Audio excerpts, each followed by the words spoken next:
नमस्कार मित्रांनो, माझ्या बहिणींनो, चला आपण आज टमाट्याची चटणी बनवणार आहे. ज्यावेळेस काही भाज्या काही नसतं तर आपण काहीतरी नवीन प्रकार करायचा.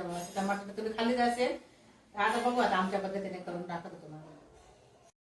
हे पाय आपण आज हे टमाटे घेतले, मी 7 टमाटे घेतलेले आहे.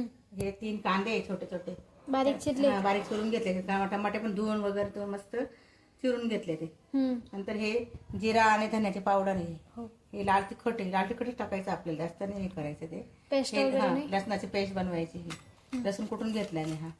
नंतर हे जिरं आहे, हे मोहरी आहे, हे हळद आणि हे कूट आहे. ते थोडं जाडसर करून ठेवलंय मी असं. शेंगदाण्याचं कूट आहे हे.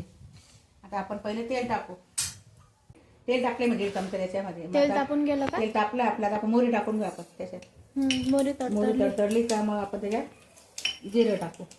जिरं, राई, नंतर आपण त्याच्यात लसूण टाकू. लसूणची पेस्ट कुठून घेतल्यामध्ये आडा थोडासा. हा का? म्हणजे त्याची चव चांगले लागते. भाजीला काही नसेल तर आपण ही चटणी करून घ्यायची, म्हणजे सुंदर असं जेवण होतं. त्या भाकरीसोबत खा, पोळीसोबत खा. आपण कोणी गोड पण करता. गोड बनवतो, कोणी तिखट बनवायची असतं. गोड नाही चांगलं आवडत, कोणाला आवडते नाही आवडत. आम्हाला आवडतं गोड. त्यांना आवडते, आम्हाला नाही आवडत गोड. तुला आवडते गोड, सुंदरला गोड. मी करते ना तर मग साखर टाकत नाही. तिला गोड साखर फार आवडतं गोड.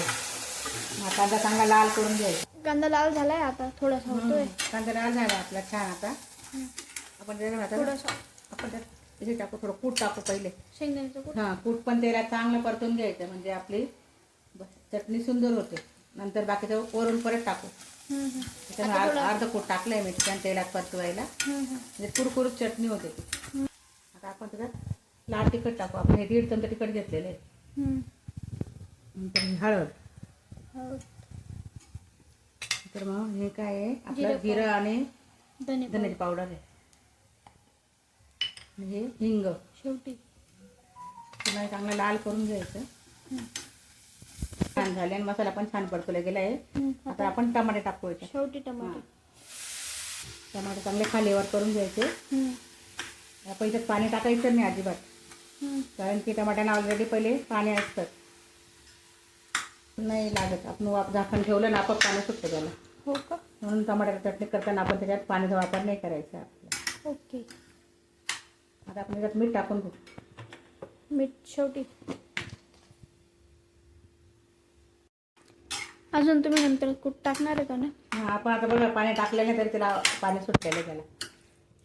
पाण्याचा वापर अजिबात करायचा नाही टमाटे चटणी. आणि हे राहिलेलं कूट आहे ना आपण ते टाकून द्यायचं त्याच्यावर. हो, थोडंसं. आणि याला बारीक झाकणार वाफ भरवायची. झाकण ठेवून द्यायचं 4 मिनिटं. आणि मस्त वाफेत छान होतं ते. चला मग आपलं भाजी तयार आहे. आता आपण ते सेव करू. पाणी न टाकता भाजीला पाणी सुटलं. पाणी न टाकता इतकं त्याला आमची ती होते, पाणी सुटतं टमाट्यांना. पण खायला खूप सुंदर लागते ती. झटपट बनणारी भाजी आहे आपली ती चटणी. ज्यावेळेस भाजीला काही नसतं त्यावेळेस ही भाजी करायची आपण. टमाट्याची चटणी खायला इतकी अप्रतिम लागते ना, ती सुंदर लागते एकदम. बघा मित्रांनो, आपली टमाटे आपल्याकडे असतात नेहमी, त्यामुळे कांदा पण असतो. ज्यावेळेस भाजी काही नसते तर पटकन कांदे कापायचे, टमाटे कापायचे आणि चटणी बनवायची. मस्तपैकी छान. मस्तपैकी दिसते. लागल तर कोणी याच्यात साखर बी टाकू शकतो, पण तिखट बी छान लागते ती आपली टमाट्याची.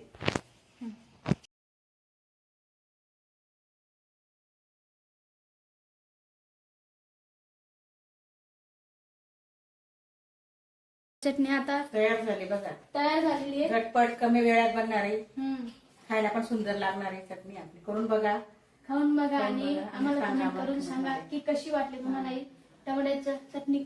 आमच्या रेसिपीला सबस्क्राईब करा, लाईक करा, शेअर करा, कमेंट करायला विसरू नका. श्री स्वामी समर्थ.